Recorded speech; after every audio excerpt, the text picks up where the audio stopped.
start. Let's start with the fantastic show that is Daredevil Born Again. We are now back on track from where episode 1 left us off. Or should I say, what is essentially the first few scenes of episode 1? We now have a connected story. Nice. It picks up. The episode picks up with Bullseye. Finally, after 5 episodes later, and we finally get to see where that's going, and it picks up with Bullseye in prison. He's getting moved to the lower areas, like the not so secure areas, so he's more likely to get shanked or stabbed or hurt by being in this more open area. And the episode basically starts off with Bullseye being like, hey, Mr. Murdoch, I'd like your counsel, please. Can you please be my lawyer? And Matt goes and visits dear old Bullseye in prison.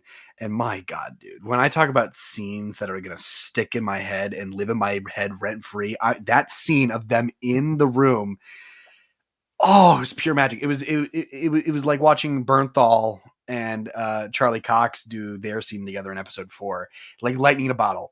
It's so perfect because there's so much weight and so much emotion behind it, because there's so much from that original show that comes into this scene here.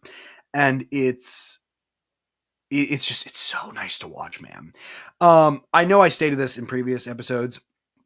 The biggest flaw that this show has so far is the fact that it does not feel connected to the original show, while at the same time it also branched out to be its new thing, and it feels like 2 different shows. No different here. It feels like the same thing,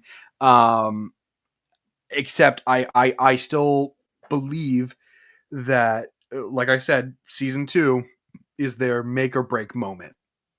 Great. Yeah. You've now had the chance to have a clear roadmap from where you leave off. Go with it. And I think most people agree with me. The episodes that they've released aren't bad. There's just a lack of connection and a lack of flow as far as a season arc goes. And because of that, there are moments in this episode that you realize, okay, that could have been earlier and you could have drawn this out for a little bit longer. Like the last few bits of the episode. Bullseye defies physics and breaks out of prison in the most what the fuck type moments. So at the end of the scene with Bullseye and Matt, Matt gets really mad and he bangs Bullseye's head 3 times against the table, breaking Bullseye's tooth, which that's very possible. That's not the problem. That's not the issue. I believe that Matt has enough force to do that, and that the guard would also just be like, I'm turning a blind eye to this because that was awesome. And honest to God, okay. Like he got what he deserved. It's more so the believability of, while Bullseye is getting stitched up, he shows the doctor that's stitching him up that, there's a tooth. And what does he do? He immediately blows the tooth at Mach speed into the doctor's eye.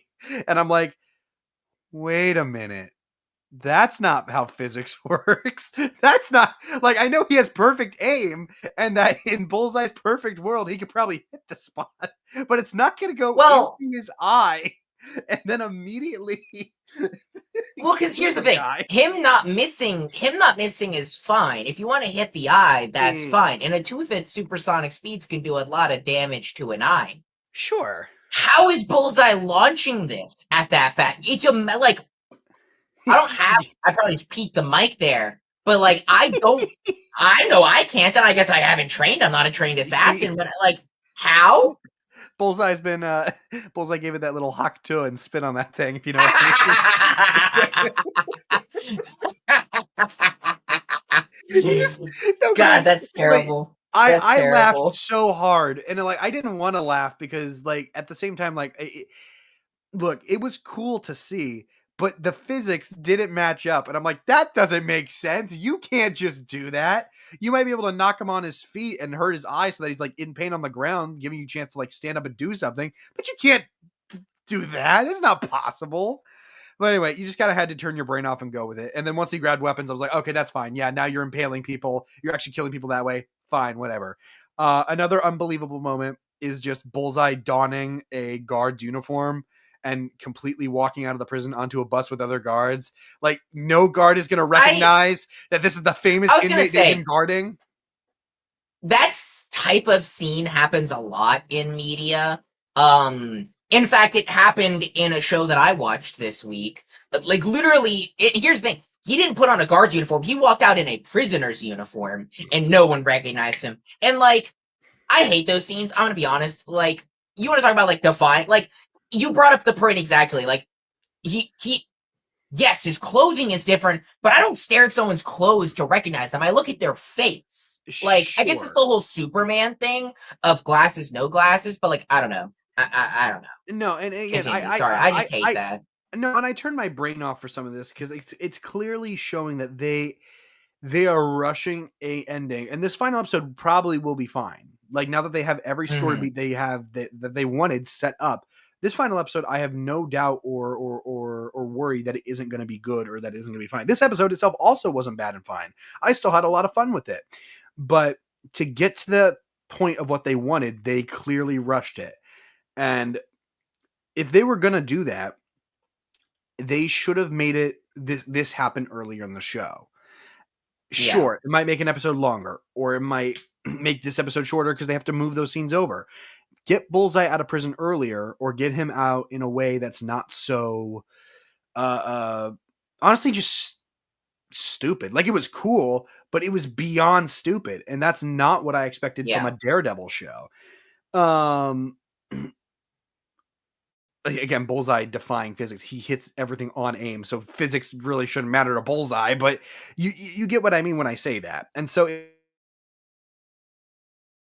that through a little more, but I understand we're rushing that ending. So for that reason, it does, even though I already knew it was going to happen, it makes the show come to a questionable halt.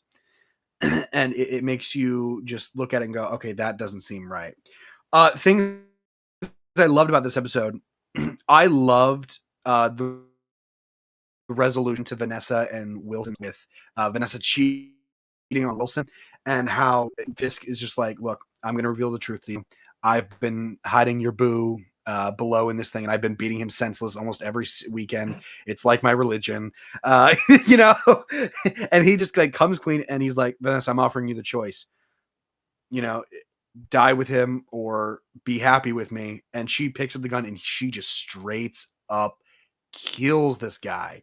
No remorse either. And it is brutal, but it reminds you just how much power that the Kingpin does have. I mean, one of his, he doesn't have any actual superpowers other than, at least that I know of, other than him just being gigantic and intelligent.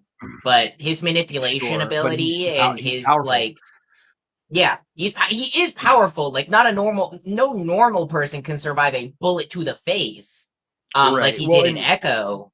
But and mentions we use that a lot in this episode. Wilson hosted a benefit or a banquet of sorts at this place, and he invites all these people who supported him his whole life, his campaign team, the therapist that had been working with Vanessa and Mayor Fisk to kind of get a healthier relationship. And we see Fisk pull these people into these rooms. One of them being Tony Dalton, the swordsman from Hawkeye. And he basically looks at the swordsman and goes, hey, man, last time we talked, you didn't support or you didn't want to fund my idea for New City. Well, I'm not doing anything. I'm not threatening you. This is a warning. If you don't give me my money, I'm going to reveal to everybody that you're a swordsman, and my night crew of Punisher-like cop, underbelly crime-ridden cops are going to basically come and kill you, because I don't need vigilantes here. I'm willing to put up with you if you kind of help me here. And he basically puts him in a tight spot and says, give me my money or you're dead. It's like a long drawn out way of doing it, but that seems so good because you really get to see Fisk once again. Like we talk about Daredevil born again, and we talk about how that whole few episodes, it was about Matt being born again. My God, the Kingpin never left. Kingpin also was still here, and that's very evidently so now. He just goes right back to his manipulating ways. Like, he never wanted to be a good man. He's never tried to be a good mayor. It's the same thing with Vanessa. And that the Fisk's character throughout this whole season has been intact. And I actually will stand and say this might be one of Wilson Fisk's best arcs also, because it really goes to show about how like he wants to try to change and he'll tell anybody that to get his way, but then he just slips right back into his old ways. And it's really cool to see that. But like I said, Fisk's story was good. Matt's story is also very entertaining this season as he deals with talking to Bullseye and slowly figuring out that the night that Foggy died, when he visits Josie's, Foggy was drinking the drink he would drink at the bar that was like a celebratory beverage for him. And Matt had not realized that. Matt realizes that Foggy was going to win the law case that he had been fighting for that night, and he was celebrating early. And so Matt realizes that somebody had silenced Foggy. It wasn't just a revenge thing. Somebody paid Bullseye to go and kill Foggy, and that there was a reason behind all of it. And I think that even though it is a very rushed ending, that is a genius twist. And I actually don't. I won't even say that twist is rushed. I actually think that is perfectly placed with where it needs to be, especially because this whole season you do see Matt dealing with the loss of Foggy. You see him dealing with the repercussions of wanting to not be Daredevil and the repercussions of him becoming Daredevil again. Yeah, you see all of it, and so when he comes to this moment of, wait, this actually had nothing to do with the fact that I was Daredevil. Somebody wanted Foggy dead, and they did anything, and we still don't know who. We have ideas. We don't know who, but it blows the plot wide open in regards to, oh, so that's where you wanted to take this all along. And I just think it's a really cool twist and a change. And then the final bit of the episode, Matt goes to the banquet with his girlfriend, who's the therapist for Wilson and Vanessa. And he's basically like, all right, which one of you did it? And he's slow dancing with Vanessa, questioning her.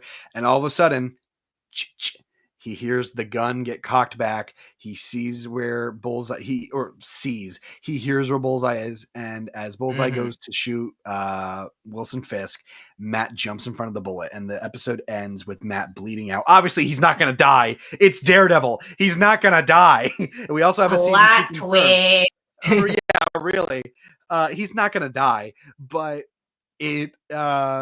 it's a strange but very bold choice for Matt to jump in front of the bullet for Fisk, because it makes the plot more interesting with the idea of now Fisk owes Matt. What type of a world do you want to live in that Wilson Fisk owes you? Like that's bad. That is really bad. But it opens up to all these things. Interesting move. Again, I'm not watching the show, so I don't have all the context, but I don't know. That's a weird move. Defending Wilson Fisk like that. It's one of, well, and I think it was just Matt's flight or die sense of fight or flight. Yeah, like he might be, bad, but I'm still not going to let him die needlessly when I can do something about it. And so Matt jumps in front of the bullet. He does exactly what he does, which is be the hero. And so I'm really excited to see where this leads next episode, and where the season finale, and where everything just like, picks up, and we get to see where season 2 takes us. I don't know. I'm left, like last week, I'm left with the idea of like, I have no idea what's going to happen, but now it's different because I'm actually excited. And it's not so much of a worry as much as man, where's this going? Like, I don't know where this could possibly go. This whole show, man, has been just a massive roller coaster of emotions as far as like, why, that's great. I love that. I don't like that. And it's just been a bunch of contorted messiness. I still stand by and say it's still better than season 2 of Daredevil. But overall, I mean, that was the episode. Those were my thoughts on it. I thought a solid episode. I'll give it that. Nice. A very healthy return to the form that the show had started off on, and it's slowly weaving into an arc that connects the entire show, minus some of the stuff that we're just like, it has nothing to do with it.